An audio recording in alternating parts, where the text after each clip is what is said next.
punya kawan pernah diusir kawan, diusir dari gontor gara-gara mencuri pulpen.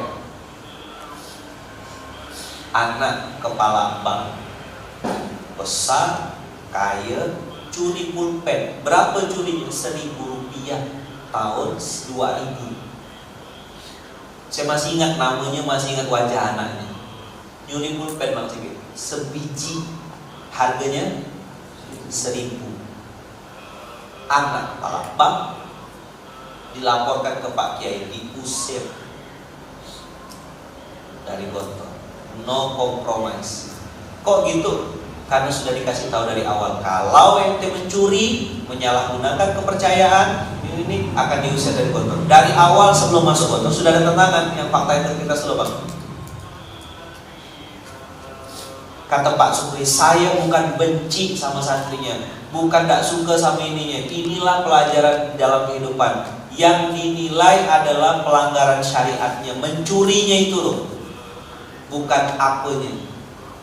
Kan cuma pulpen, kata-kata kan cuma pulpen itu yang membuat dia akan nanti mencuri lagi. Apa yang terjadi? Qadarullah, izin Allah. Karena memang niat ini, adiknya masuk gontor lagi, tak benci keluarganya sama anaknya. Mungkin orang-orang sebagian akan kencang, gak sekolah, masa itu benar sih Ustaz, tak bisa dimaafkan, tak ada dong kompromis. Nah saya mau terapkan itu di sini. Antum suka ikut, tak suka keluar. Kok kejam benar Ustaz? Iya, kita nih lagi berperang, lagi sungguh-sungguh kita menerapkan sistem belajar. Saya pasti mati kalau tak ada diterapkan dari awal sistem-sistem kayak gini. Bisa baik. Maka saya bilang sama Rangga, gak, ente ngurus kontraktor, miliar-miliar ke proyek ente bisa bohongkan abang. Ente tak bisa bohongkan Allah. Sekali ente bohongkan Allah, sekali ente bohongkan abang hari Allah, selama-lamanya ente akan dikejar dan dihantui dengan maksiat. Saya bukan tak percaya sama antum. Mana barang yang dibeli kemarin Koko? Saya suruh beli mouse, saya beli ini. Kenapa tuh kok? Jaga ente. Mana kwitansinya sini?